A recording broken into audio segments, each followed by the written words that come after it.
ہر زمانے کے اندر ایسے لوگ رہے ہیں جو اپنے آپ کو روشن خیال کہلاتے ہیں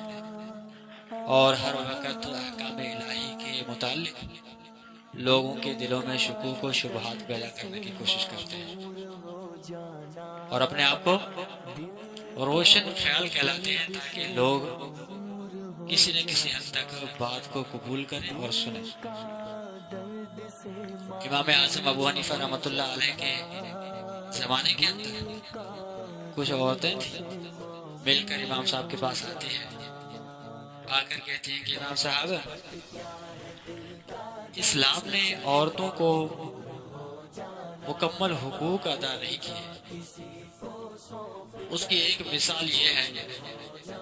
کہ مرد کو تو اسلام نے 4 شادیاں کرنے کی اجازت دی ہے، لیکن عورت کو صرف ایک نکاح کرنے کی اجازت ہے، اس سے زیادہ کی اجازت نہیں ہے، بیعت نکاح۔ تو امام صاحب اس کا جواب قرآن مجید سے دیتے ہیں، تو قرآن مجید کو تو مانتی نہیں، احادیث مبارکہ سے دیتے ہیں، اس کو بھی تو نہیں مانتی۔ اب ایسا کوئی عقلی دلیل پیش کیا جائے جس کو وہ قبول کر لیں، مان لیں، تب تک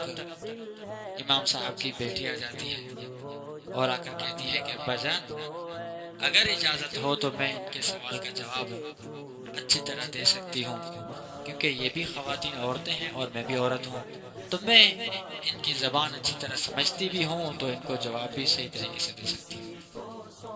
امام صاحب نے ان عورتوں کو کہا کہ آپ جائیں، فرمایا کہ آپ جائیں، میری بیٹی آپ کو اس سوال کا جواب دے گی۔ وہ خواتین چلی جاتی ہیں، امام صاحب کی بیٹی ایک کپ لے کر آتی ہے، پیالہ لے کر آتی ہے اور عورتوں کو کہتی ہے،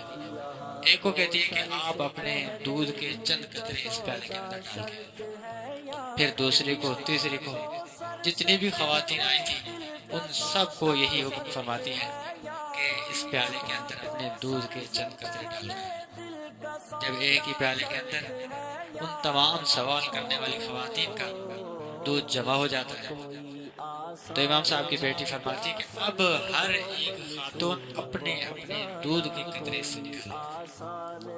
تو انہوں نے کہا یہ تو ممکن ہی نہیں ہے، کیونکہ دودھ کے اجزاء ایک دوسرے کے اندر حلول کر چکے ہیں، مکس ہو چکا ہے، اب اس کو جدا کرنا کسی بھی صورت میں ممکن نہیں۔ تو امام صاحب کی بیٹی فرماتی ہے کہ جب تمہارا ملا ہوا دودھ جو تم نے اپنے ہاتھوں سے ملایا ہے وہ الگ نہیں ہو سکتا، اب اگر دین اسلام کے اندر ایک عورت کو 4 نکاح کرنے کی اجازت ملتی اور عورت 4 مردوں سے نکاح کر لیتی، تو اس کے اندر بیک وقت ایک ہی عورت کے رحم کے اندر 4 مردوں کا نطفہ جمع ہو جاتا، اور اس کے نتیجے میں جب بچہ پیدا ہو جاتا تو اب پہلا شوہر کہتا یہ میرا ہے، دوسرا کہتا یہ میرا ہے، تیسرا بھی یہی کہتا کہ میرا ہے، اور چوتھا بھی یہی دعویٰ کرتا تھا، اور پھر ہوتا یہ کہ ان کے درمیان میں ایک جنگ چھڑ جاتی ہے، جھگڑا ہو جاتا، اور اس طرح اگر 10 20 15 اگر نکاح ہو جاتے تو پورا معاشرہ ایک جنگ کا میدان بن جاتا اور پورے جہان کے اندر فتنہ اور فساد برپا ہو جاتا۔ اللہ جل جلالہ نے یہ جو نظام پیدا فرمایا ہے یہ چلانے کے لیے پیدا فرمایا ہے، فتنے برپا کرنے کے لیے نہیں بنایا ہے۔ اسی وجہ سے ایک عورت کو جب ایک وقت کے اندر ایک ہی نکاح کا جو حکم ہے یہ حکمت سے خالی نہیں ہے، ان کے اندر ہی اللہ جل جلالہ نے حکمت ودیت رکھی ہے، اسی وجہ سے عورت کو ایک سے زیادہ نکاح کرنے کی اجازت نہیں دی۔ اسی طرح حضرت نانوتوی رحمۃ اللہ علیہ کے زمانے کے اندر ایک لا مذہب لا دین شخص آ جاتا ہے، آ کر کہتا ہے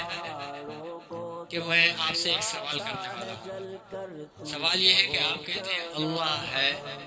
اور یہ پورے آسمان اللہ نے بنائے ہیں، تو ظاہر بات ہے اللہ نے جب یہ آسمان بنائے ہیں تو اس کو سیدھا کرنے کے لیے، ان آسمان کو برابر اور سیدھا کرنے کے لیے کوئی اوزار آلات چلائے ہوں گے، اور اس کے چھلکے جو نکلے ہوں گے تو وہ کہاں گئے؟ اب